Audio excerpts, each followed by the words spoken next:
For this semester's orientation, we're going to take an approach that's very similar to what you get when you buy a new piece of hardware, like a printer or a new computer.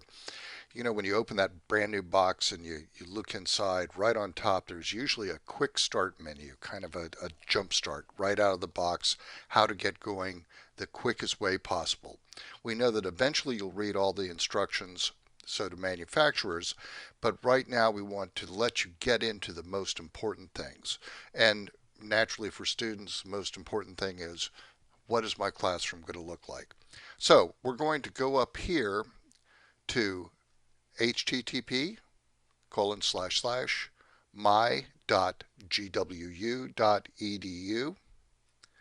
and we're going to go down here and we're going to click on Blackboard. And this is going to put us into a Blackboard login. Now, because I'm doing an instructional video, we're going to have to jump around a little bit, so excuse that. But the first jump we're going to make is that we're going to move over here to where you'll show up. It'll be a login for Blackboard. I'm using a simulated student account here. You'll be putting your username up in here. This will say whatever, it's the first part of your email address for your George Washington University account. And you'll also use the same password that you use for that account. Then we're going to click on Login, and that's going to take us right into Blackboard. And it's going to show you what classes you have available. Now, we've got, I'm using kind of a made-up class here that's based on a course that we're actually teaching this semester. But, and I want to note that there are going to be some slight changes from one course to another because instructors all have different approaches. But there's going to be a uniformity in the general sense that things are going to basically look the same from one course to another. And that's why we give you the orientation week, because we want to have you have enough time to get into the course, look around, click on all the links, find out what's there, find out what little differences there might be between one instructor and another as to how they have things organized, and then become familiar with the course, and of course do the orientation exercises that we'll be talking about in just a moment. So let's click on this,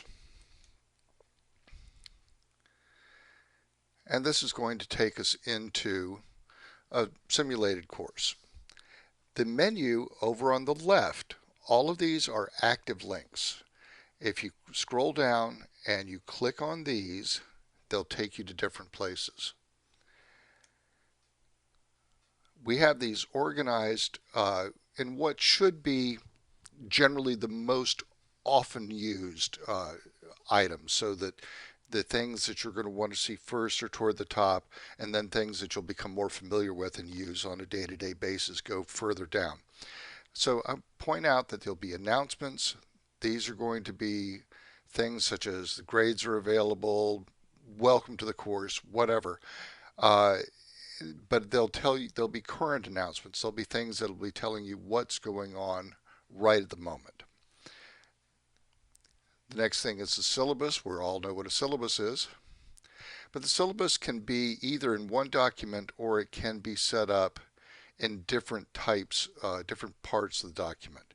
Again, this is up to the instructor, but I think more often than not, you're going to see them follow this kind of core format, where it gives you the description of the course, course goals, prerequisites for the course, textbook materials, methods of instruction, grading, the instructor's policies, etc., policies on late work, suggestions on how to behave, conduct yourself when you're online, all important academic integrity, and then there may be a schedule. There should be a schedule somewhere within the syllabus.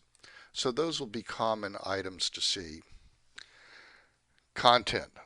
Here we get into lectures, discussion board, and resources. Lectures will be the weekly lectures and content. Again, there may be just one link to one item for a lecture, or there may be several things within an instructor's lecture.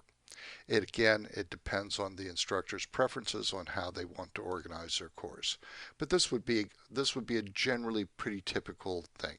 Make sure that you scroll down through all of the options so that you can see what's available within the course. Uh, Make sure you don't miss any item within a lecture. Discussion board. This is the way that we are going to discuss things from week to week. This is how we communicate. And I'm not going to go into a discussion board because actually I've taken a live discussion board from a previous semester, and it would contain different students' names and information that I'd rather not present right here. But you'll see that there's going to be a discussion topic, and then if you click on this in the topic, here's the information about that topic. And if you click on this, it will take you into the discussion board, and there will be threads that are within the discussion, and then there'll be replies to threads. Those are the three levels that you're going to get within our discussion board. Resources. This will give any kind of resources the instructor has to offer that will give you additional information to help you with your course, completing the course. The rest of the things are pretty much self-explanatory. There'll be assignments that might be information about when the assignments are due. There'll be a link for you to go in to see what your grades are.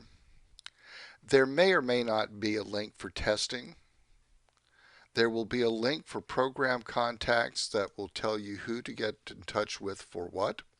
It'll give you the administration links, the program coordinators link, Diane Koffenberger, whom most of you know because you've gone through registration, technology support, myself, give you the information to reach all of us.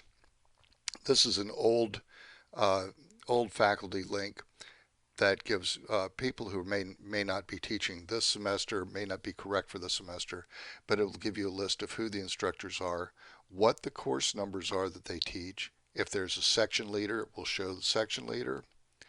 And it will give you, most important, the links for the course email addresses. Please make sure that you use the course email address for each course when you're trying to contact your instructors or your section leaders. Support services, you can explore that during orientation. Help, groups, some classes divide students into groups, some do not. Group tools, Blackboard tools, all of these things are things that you can explore when you get into Blackboard during the orientation period. That's pretty much it. Thank you very much. I appreciate your attention. Have a good semester and have a good quick start getting into the Blackboard courses with your Quick Start program.